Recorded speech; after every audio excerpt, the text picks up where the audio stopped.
¿Cuál patilla quieres? ¿La roja o la azul?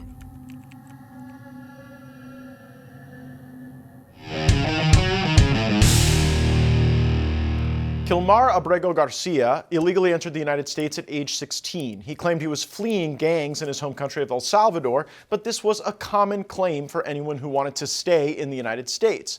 Was Garcia fleeing the gangs, or had he joined those very gangs?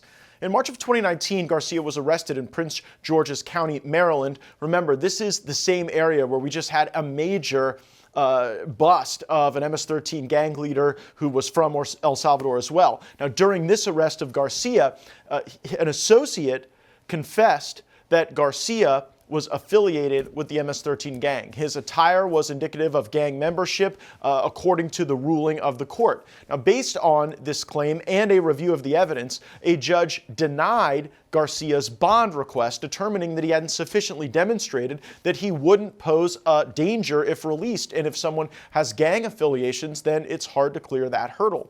The Board of Immigration Appeals even upheld this decision by the initial trier of fact. In October of 2019, another judge granted him a withholding of removal order, making a finding that he would be persecuted in El Salvador. MS-13 is indeed persecuted in El Salvador, especially now. MS-13 membership is illegal in a country that saw tens of thousands of its citizens die in a protracted war with MS-13. Breaking this week, the Supreme Court ruled that the Trump administration must, quote, effectuate Garcia's return to the United States from El Salvador, where he is currently alongside MS-13 gang members in the Sacat prison. Salvadorian President Nayib Bukele is coming to the White House Monday next week. He'll probably explain to President Trump that in El Salvador, MS-13 gang members aren't released from prison. Bukele is so determined to arrest these gang members, he would station government operatives at tattoo parlors. And when the gang members would show up at the tattoo parlors to have their MS-13 ink removed, off to Sacat. So if you have a Supreme Court in the United States making one demand, and you have the Salvadorians with a war posture against MS-13, then you have the Trump administration in the middle wanting to reignite its deportation flights. Joining us now, the publisher of FAIA Media, Pedro Manuel Casals. Pedro, good to have you back on the program. You cover El Salvador a lot. You're in El Salvador a lot. What do you think will happen if President Trump asks President Bukele for this MS-13 gang member back? Do you think that President Bukele would ever release an MS-13 gang member? Well, actually, remember, this is more than a question from a president to another president. This is a judicial issue, and no court in the United States have a jurisdiction to order to compel the Salvador's government to extradite or deport a prisoner that's already in the confinement of a terrorism prison. So there's a process in these cases. When what we're seeing now is that their little judge court that is trying to overpower the president's decisions without the due process. Because if the Justice Department wants this prisoner back in the United States, there is a process to do so with extradition order, and they have to do a rogatory commission that sends a ruling from the judge that wants that prisoner to El Salvador Supreme Court so they can authorize that process. But they cannot force the President Trump to get a prisoner for another president. No, neither so they can judge or confly President Nayib Bukele, that is right now the most valuable president in Latin America, and that is have like 90% improvement from his people. It's precisely what he's doing with the gangs, with the MS-13, with the Tren de Aragua. So no federal court, no district court judge that have not been elected, that has not election powers, and that is exceeding his powers, overruling executive decisions that also have a process to be turned down. So I don't think so. We'll see near in the future Nayib Bukele sending back a prisoner that is in life for all the crimes they committed in the terrorism confinement prison. And I really think it would be helpful for my viewers to understand the relationship that exists between El Salvador and MS-13. MS-13 used to functionally rule the country. Now people are so hopeful and grateful for their defeat. And so when you have a U.S. judge saying that this person who previously there was this court order that he was associated with MS-13, that's probably not going to be something very popular in El Salvador, is it? No, and it's incredible what we're seeing now, and it's not in our countries in Latin America. It's not a surprise, but seeing that in the United States, when we call it here politicization of justice or judicialization of politics. So we're seeing judges that there's legislating. Look what happened with President Martinelli in Panama.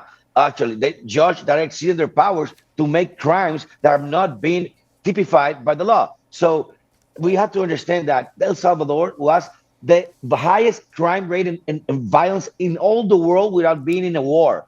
And that country actually, and you can research that after 2008 with the Mérida plans that were signed by the United States, Mexico, and Canada, that the MS-13 control legislation powers, control judges, and even so force presidents to sit on a table to negotiate control territory. So practically, the MS-13 were a gang that they provide security in exchange for extortion so they can be operated free. And that people, and as you know, Matt, that we've been to Salvador a lot of time, also you, and we see the change that Salvador has. Salvador was a country that nobody on earth was thinking to see. Now you see the people there and the shift of energy of the people in the street. And I've been doing some research. Every time I go, I like to go to popular places and ask people and say, dude, I'm not in politics, but I was a cop. And 2 p.m., I had to go to my house and lock down everything because I couldn't get out. I couldn't go with my children to the movies because if I go to the movie and some gang member like my daughter, it just grab them and take it, I can do nothing. They will chase it down the streets. And now the people say, I don't want Nayib Bukele to give me money. I don't want no social programs. I just enjoy my freedom to work. And you see, El Salvador now is a flourishing economy where you have restaurants, like top level restaurants, just like here in Dominican Republic. You have a nightlife that is evolving and developing. And right now, just with Luis Abinader, our president, Nayib Bukele is one of the most valued person in Latin America. Well, Nayib is the first, Luis Abinader is the second. But let me ask you this, Pedro. Because those reforms that President Bukele had to put into place often faced judicial resistance, much like the reforms President Trump is putting in place are facing judicial resistance. So talk a little bit about how the success and the hope in El Salvador actually had to overcome the tyranny of the judiciary in that country. Brilliant, Matt, brilliant. As I told you before, the MS-13 were not just, as I call it, there was just a gang of bad guys. No. They were a terrorist control organization. They were organized, a criminal organization, and they control congressmen, senators, judges, even presidents. So when Nayib Bukele started the reforms, what they did was exactly as they doing with President Donald Trump. And this is very, very dangerous because if the United States had something, was the institutionalization of due balance and process. And now it's like a war that they trying to stop Trump. That's what they did with Bukele. So the judges in Salvador, what they did was ruling extra petita, that is in law, was called ruling more than they've been asked for. So they tried to stop all the reforms that Nayib Bukele was doing. And Nayib Bukele, and that's something that we have to analyze. We also had it here in the Dominican Republic in 2012, but they conformed the Constitutional Tribunal. And we have to do a reformation of the high courts because they were controlled by politics. They were overruling decisions that were in favor of the people. So what Nayib Bukele did is he denounced a judicial coup to his president. So he submitted the assembly, National Assembly, so they can pick new judges. And after that, we all been seeing the results. El Salvador right now, it's incredible to say, is safer than the United States, safer than Canada. El Salvador right now is the safest country in America and the second safest country in the world. You said that 20 years ago, you will call me crazy. But that means when there's political will, there's political determination to change in favor of the people, and you can get things done, and the people appreciate it. And I always quote Nayib Bukele when he says, if you pardon the wolf, you sacrifice the sheep. So the righteous people, the people that work, the people that want to get in their country and to develop their belief there, don't deserve to be in fear of people that oh, they have human rights. Yeah, human rights. No, human rights are the people for honest people. If you violate rights, you need justice. And That's the justice right. has to be severe. Human rights, when they kill innocent men, when they kill a cop, you don't see the human rights NGOs organizations say, "Oh my God, the criminal's so bad." No, but when you kill a criminal, they see a report from International Amnesty. There are 30 prisoners that got dead in the El Salvador's prison.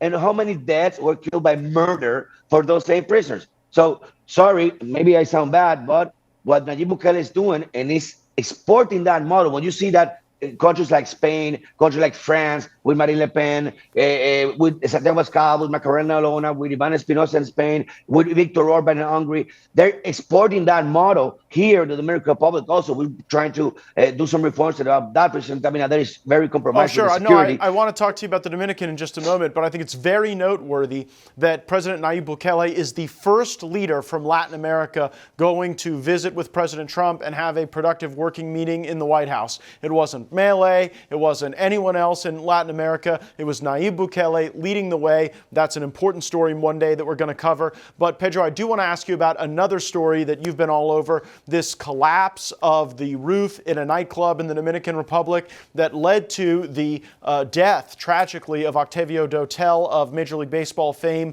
What can you tell us about that event? Well, Matt, this is honestly the biggest tragedy I've ever seen in the Dominican Republic.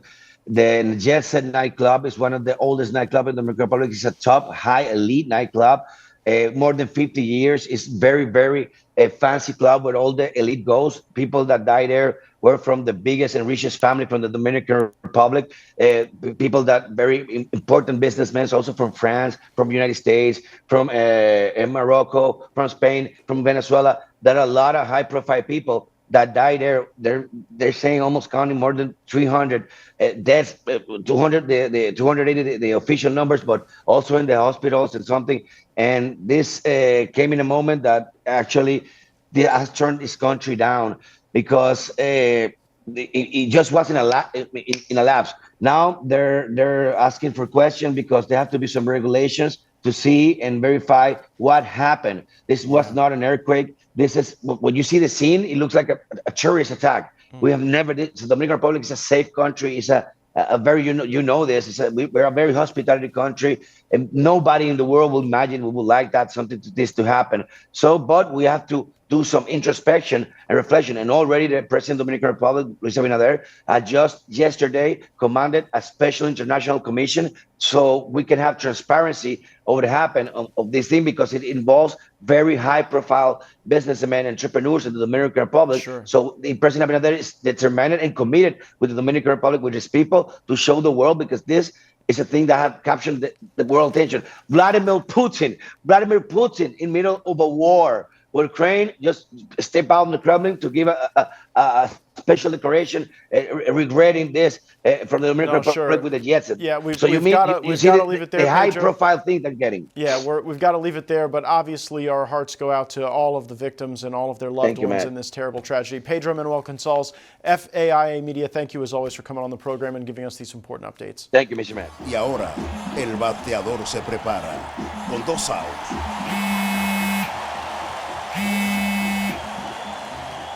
Hola. Hola, me habla el señor González. Ajá. Le llamamos porque usted es un cliente preferencial y queremos ofrecerle nuestra tarjeta Gold, la cual tiene infinitos beneficios, entre ellos descuentos en supermercados, salones de belleza, farmacias y acumula puntos para viajes al extranjero, incluso a la luna. Hay mejores formas de evitar llamadas no deseadas. A través de la aplicación de ProUsuario, ahora puedes solicitar que te excluyan de los listados de marketing de las entidades financieras. Descarga la app en Google Play y App Store. Solo tiene que indicarme dónde le enviamos el plástico de su tarjeta. No me digas.